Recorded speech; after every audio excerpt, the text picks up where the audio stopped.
మనిషి దేహంలో ఉన్న శక్తుల గురించి తెలుసుకుందాం. ఇది కేవలం మాంసం, ఎముకల సముదాయం కాదు. లోపల అనేక స్థాయిల శక్తులు పనిచేస్తున్నాయి. ఆత్మశక్తి, జీవశక్తి, ఓజోశక్తి ఇవి ఒక్కొక్కటిగా స్పష్టంగా తెలుసుకుందాం. మొదటగా ఆత్మశక్తి. ఆత్మశక్తి అనేది మనిషి యొక్క అస్సలు స్వరూపం. ఇది శరీరానికి, మనస్సుకు, భావాలకు అతీతం. ఇది పుట్టదు, చావదు, మారదు. ఇది సాక్షిగా ఉంటుంది. మనం చేసే ప్రతి ఆలోచన, పని, అనుభవం చూసే శక్తి. మనం నేను అని అనుకునేది నిజానికి ఈ ఆత్మశక్తే. ఉదాహరణ, శరీరం నిద్రపోతుంది, మనస్సు కలలు చూస్తుంది, కానీ ఈ రెండింటిని చూసేది ఒక సాక్షి ఉంటుంది. అదే ఆత్మ. ఆత్మశక్తి అసలైన జీవ చైతన్యం. జీవశక్తి ప్రాణశక్తి రెండవది. అయితే జీవశక్తి అనేది శరీరాన్ని కదిలించే శక్తి. ఇది లేకపోతే శరీరం జీవం లేని మృతదేహం అవుతుంది. ఇది శ్వాస రూపంలో, రక్త ప్రసరణ రూపంలో మరియు జీర్ణక్రియలో పనిచేస్తుంది. యోగ శాస్త్రంలో దీన్ని ప్రాణశక్తి అంటారు. ఇది నాడులు అంటే నాడీ వ్యవస్థ ద్వారా శరీరమంతా వ్యాపించి ఉంటుంది. ఉదాహరణకు, మనము ఊపిరి పీల్చుకుంటున్నాం, గుండె కొట్టుకుంటుంది, ఆహారం జీర్ణమవుతుంది. ఇవన్నీ జీవశక్తి పని. జీవశక్తి అంటే శరీరాన్ని నడిపించే ప్రాణశక్తి. తర్వాత మూడవది ఓజోశక్తి. ఓజోశక్తి అనేది శరీరంలోని అత్యంత సున్నితమైన, పవిత్రమైన శక్తి. ఇది ఆరోగ్యం, కాంతి, ధైర్యం, ప్రతిభకు మూలం. ఆయుర్వేదంలో ఇది శరీరంలోని అన్ని ధాతువుల సారం అని చెబుతారు. ఓజస్సు ఎక్కువగా ఉంటే ముఖంలో కాంతి ఉంటుంది, మనస్సు ప్రశాంతంగా ఉంటుంది, నిర్ణయ శక్తి బలంగా ఉంటుంది. ఉదాహరణ, కొంతమందిని చూస్తే ఒక ప్రత్యేకమైన ఆకర్షణ, ప్రశాంతత కనిపిస్తుంది. అది వారి ఓజస్సు. ఓజోశక్తి అంటే జీవశక్తి నుండి పుట్టే శుద్ధ శక్తి. ఈ మూడు శక్తుల సంబంధం, ఇవి వేరువేరు కాదు, ఒకే వ్యవస్థలో మూడు స్థాయిలు. ఆత్మశక్తి అనగా మూలం, జీవశక్తి అనగా కదలిక, ఓజోశక్తి అనగా ఫలితం. సులభంగా చెప్పాలంటే ఆత్మ జీవనాన్ని ఇస్తుంది, జీవం శరీరాన్ని నడిపిస్తుంది, శరీరం సరిగ్గా నడుస్తే ఓజస్సు పెరుగుతుంది. మరి దీన్ని ఎలా పెంచుకోవాలి?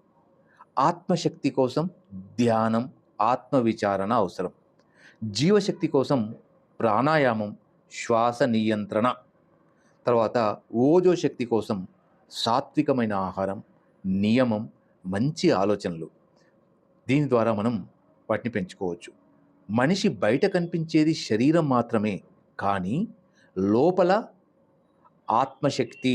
ఆత్మ అంటే నిశ్శబ్ద సాక్షి. జీవశక్తి అంటే నిరంతరం పనిచేసే శక్తి. ఓజస్సు ఆ శక్తుల యొక్క ప్రతిబింబం. ఈ మూడు అర్థం చేసుకున్నప్పుడు మనిషి జీవితం మీద లోతైన అవగాహన వస్తుంది. మళ్ళీ నాలుగవ విషయం, మన పంచభూతాలు. మన శరీరం ఈ 5 మూలతత్వాలతో నిర్మితమైంది. భూమి అంటే ఎముకలు, మాంసం అంటే స్థిరత్వం. జలం అనగా రక్తం, ద్రవాలు అంటే ప్రవాహం.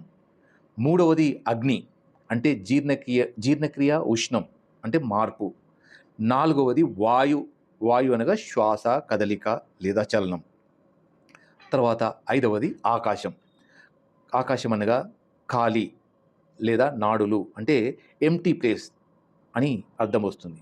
మొదటగా ఆత్మశక్తి అంటే ఆత్మశక్తి మరియు పంచభూతాలు. ఆత్మశక్తికి పంచభూతాలకు అతీతం, కానీ అవి పనిచేయడానికి కారణం.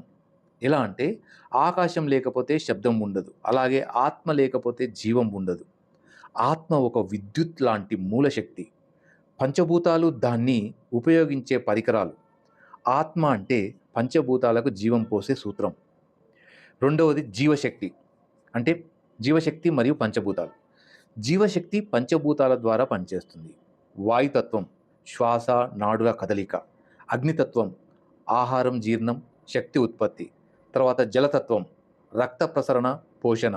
భూమితత్వం చేసేది ఏంటంటే శరీర నిర్మాణం. ఆకాశతత్వం ఈ అన్నింటికీ స్థలం. ఉదాహరణకి, మీరు అన్నం తింటారు, అగ్ని దాన్ని జీర్ణం చేస్తుంది, జలం దాన్ని తీసుకెళ్తుంది, వాయు దాన్ని కదిలిస్తుంది, భూమి దాన్ని శరీరంగా మార్చుతుంది. ఇది మొత్తం జీవశక్తి పంచభూతాల ద్వారా శరీరాన్ని నడిపించే ఒక అద్భుతమైన శక్తి. మూడవది ఓజో శక్తి పంచభూతాలు. ఓజస్సు అనేది ఈ పంచభూతాల సమతుల్యత ఫలితం. అగ్ని సరిగ్గా ఉంటే జీర్ణక్రియ బాగా జరుగుతుంది. జలం సరిగా ఉంటే శరీర పోషణ పొందుతుంది. వాయు సరిగా ఉంటే కదలిక సమతుల్యం అవుతుంది. భూమి సరిగా ఉంటే బలం ఉంటుంది. ఆకాశం సరిగా ఉంటే అంతర్గత సమతుల్యత, ఇవన్నీ సరిగ్గా ఉన్నప్పుడు ఓజస్సు పెరుగుతుంది. తక్కువగా ఉంటే దేంట్లైనా ఒక విషయం తక్కువగా ఉంటే అలసట, అసహనం, బలహీనత మనకి ఏర్పడుతుంది. పంచభూతాల సమతుల్యం, ఓజో శక్తి పెరుగుతుంది. మొత్తం వ్యవస్థ సింపుల్గా. ఆత్మశక్తి, జీవశక్తి అంటే ప్రాణం. పంచభూతాల పని, ఓజస్సు ఫలితం, దాని యొక్క ఫలితం. ఆత్మ అనేది డ్రైవర్, జీవశక్తి అనేది ఇంధనం, పంచభూతాలు అనేటివి వాహనం, ఓజస్సు అనేది ప్రయాణం చేసిన తర్వాత వచ్చిన ఫలితం. డ్రైవర్ ఉన్నా వాహనం సరిగా లేకపోతే ప్రయాణం కష్టమే. వాహనం ఉన్నా ఇంధనం లేకపోతే కదలదు. అందుకే ఈ 4 కలిసే మనిషి జీవితం. మనిషి జీవితం ఒక యంత్రం కాదు, సజీవ శక్తుల సమన్వయం.